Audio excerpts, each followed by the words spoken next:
Louisiana Senator David Vitter, infamous for his spot in the D.C. Madam's Little Black Book, may face some pretty tough competition next election. That's because, and I kid you not, a porn star is being pumped to replace him.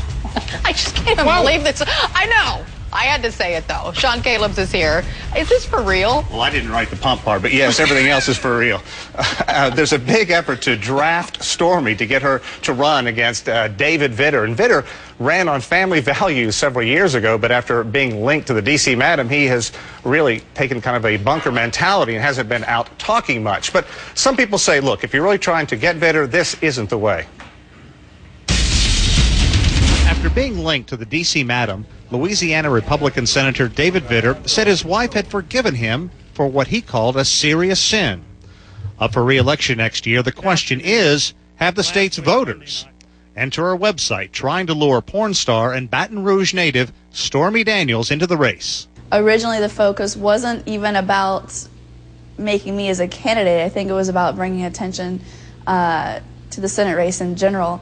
And then the response was overwhelmingly positive, and, you know, I think everyone's just running with it.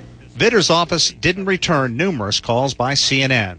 The spokesman for the state GOP said voters here are concerned with real issues that affect their everyday lives and not with political or publicity stunts. Hey there, it's Stormy. DraftStormy was started by New Orleanian Zach Hudson, who says he's a fan of Stormy's and that it's a serious effort. If it's meant to remind voters of Vitter's link to the D.C. Madam, some say it could backfire. You're going to need somebody better than a porn star or a lap dancer or a sex worker to nail David Vitter on this.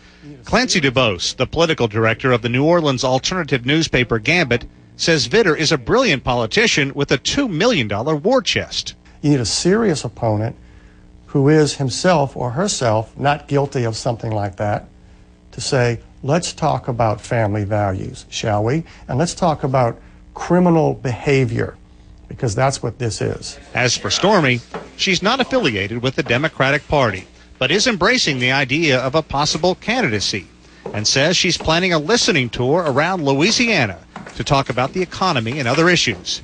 And when told Vitter can be a tough opponent... Oh, I'm always up for a good fight, and I think anybody that knows me is more than aware of that. Politics can't be any dirtier of a job than the one I'm already in. So true. Yeah, and she's talking about this listening tour, and she says she's very serious. She wants to go around the state. You know, we said, you know, you're probably going to draw a pretty large crowd, and her answer was, I have before. So... You know, there's nothing you can say about this story without triggering a double entendre, so I'm just going to zip it. I asked Sean, are there any polls out? And he's like, No, but there are a lot of legitimate candidates out there in the wings, and I think that a lot of people are waiting for those people to face off with Vitter because he is going to have to address this at some point down the road. Not Stormy, the tie to the D.C. Madam. No matter where you go, you just step in quicksand. It's always entertaining to see you in the morning. Thanks so much. It's 51 minutes after the hour. We'll get out of this before we get in trouble.